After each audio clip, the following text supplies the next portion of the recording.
When adults say that to me, like, oh, I do all of those things and I'm not autistic, is like, you're not diagnosed as being autistic.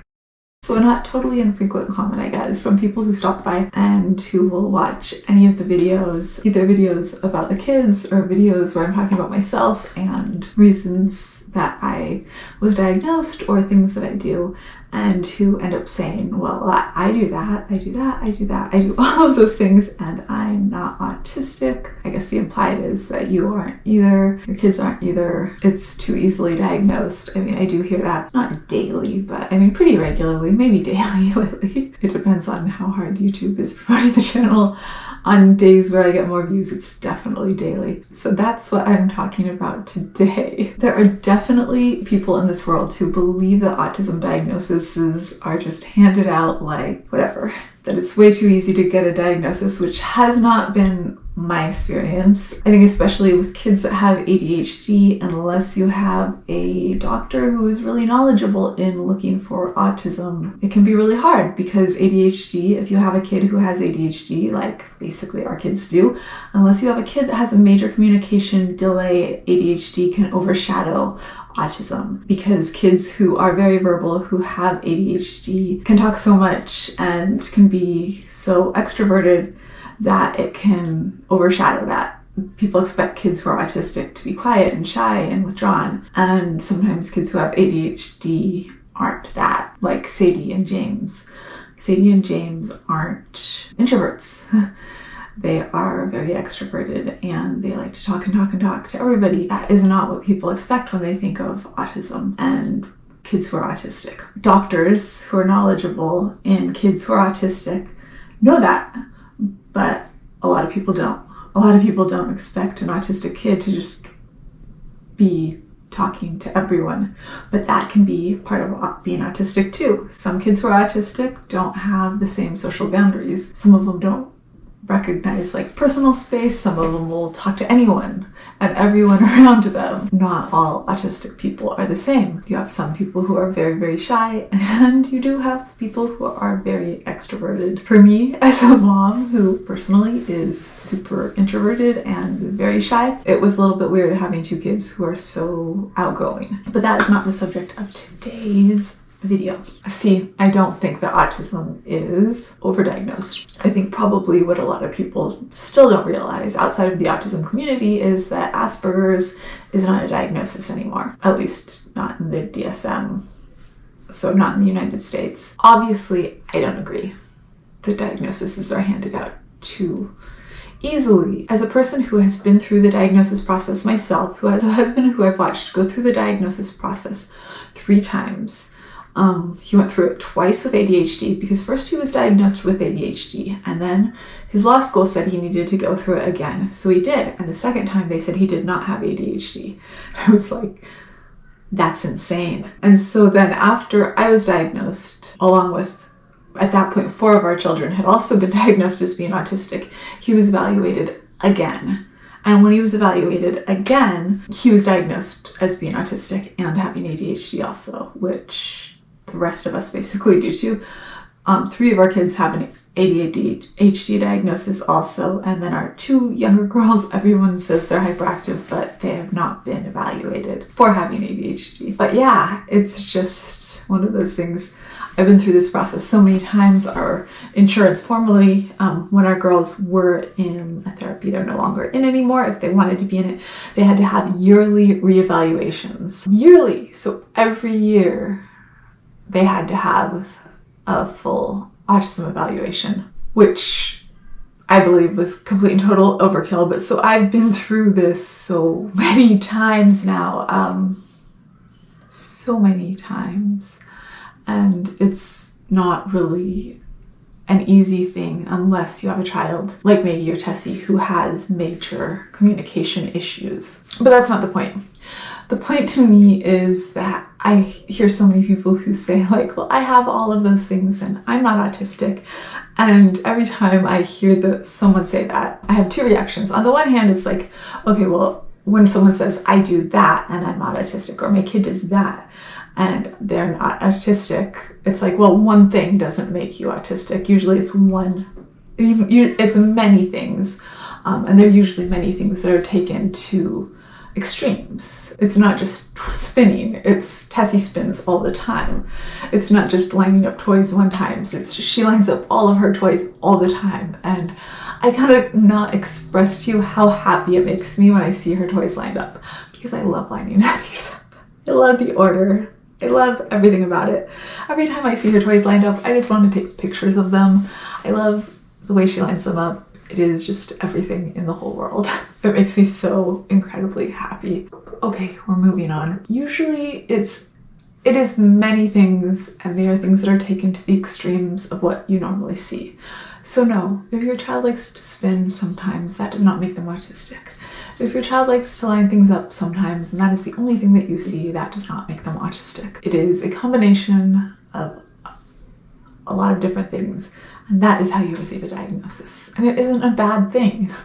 I feel like I need to shut that out, because oftentimes people watch my videos and then they project things that they think onto me, or things that they've heard from other people, and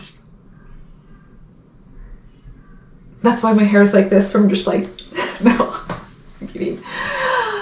This is because I just can't stop cutting my hair now. Because quarantine has lasted too long now. It's because you guys were all right and I just dyed my hair too many times, and so now I have to grow it back out. This is the haircut of shame.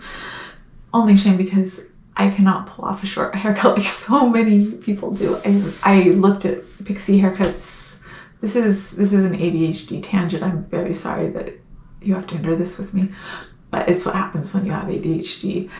And I convinced myself that so many people look cute with pixie haircuts, and I'm not one of those people. And this is not a time for you to say, this is not me fishing for compliments. It is the truth. Paul said that I should just tell people that Tessie cut my hair, but I feel like if you're a regular here, you know me well enough to know that I did this to myself. Anyways, moving on. Where were we? The other thing that I want to say when people say this is that, dude, I'm making a video, can it wait? Can you ask Dad? The other day, Paul was sitting right there, right next to the gate, and they're like, Mom, could you come up and get this for me? And Paul was like right next to them. Anyways, I was like, is your dad right there, honey? And they go, oh yeah, Dad. Paul was like, the kids know I'm not capable of that though, okay? Oh, this is life. The other thing that I think though is that when adults say that to me, like, oh, I do all of those things and I'm not autistic, is like, you're not diagnosed as being autistic. You're not diagnosed, or you don't want to be diagnosed, which is fine. You don't have to be. No one's going to make you be diagnosed.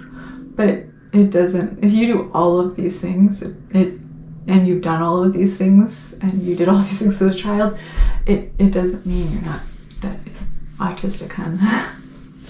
It means you don't have a diagnosis.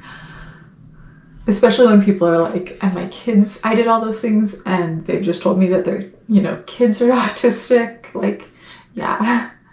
And you're my age, and in early 1980s, autism diagnosis was basically non-existent unless you didn't speak and had major signs and lived in an area with maybe a children's hospital or great childhood psychological care. Otherwise, you're probably going to just be slapped with intellectual disability or something like that. It doesn't mean anything. It doesn't mean you're autistic. It just means you don't have a diagnosis. In the autism community, many of you probably know, but some probably don't, that there is a divide between what's often like the parents of autistic children or autism warriors, people who want to cure autism, people who would rather have a neurotypical child than an autistic child, and people who basically are like, this is who we are, people who often want to kind of would like to be able to give advice on how you could help your child be the person they are, be comfortable. Like, this is what helped me, something that made me have meltdowns when I was younger was this is how you could help. Like,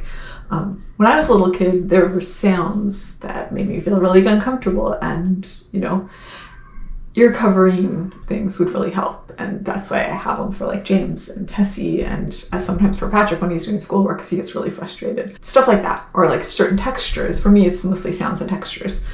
These are things that make me really uncomfortable. This might help your kid. Stuff like that, rather than like trying to cure a neurology, which I don't personally believe is really possible. I don't think we need to be cured, and I don't think we can be cured. There's a bit of, not a bit, but there can be conflict. There is conflict between really these two, I don't know if you'd call them ideologies, but ways of thinking about autism, which is most definitely a disability, but a great deal of that disability comes from being in a world that's not made for people who are like us. A great deal of that disability comes from people who sort of operate on a totally different operating system. And oftentimes there are things that you can do to sort of make that easier, better, less frustrating. One thing for me that I find helpful in getting a little bit less frustrated when I come up against people who are that sort of autism warrior is I do try to remind myself that there is a fair chance, because I do strongly believe that autism is caused by genetics. People always ask, and I will answer that question again and again. I do believe autism is caused by genetics the vast majority of the time.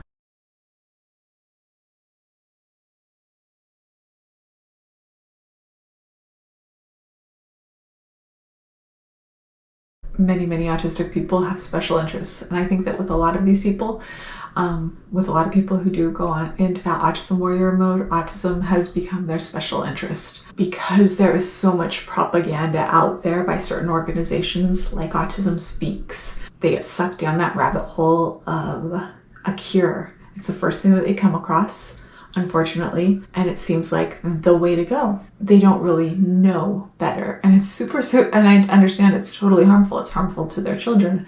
It's harmful to their relationship with their children. It's harmful to everyone, autistic people they come in contact with.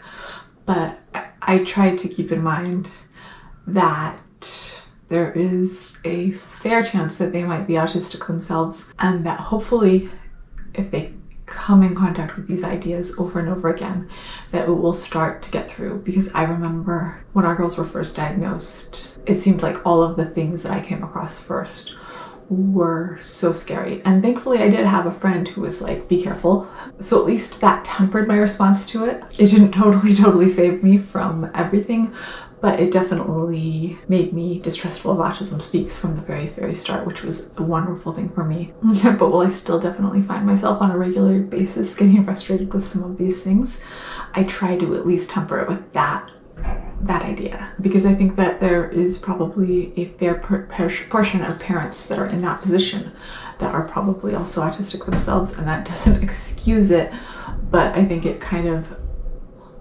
explains in part some of that focused interest in that goes on. And I'm just keep hoping that with enough time that they'll see that being autistic doesn't mean being broken.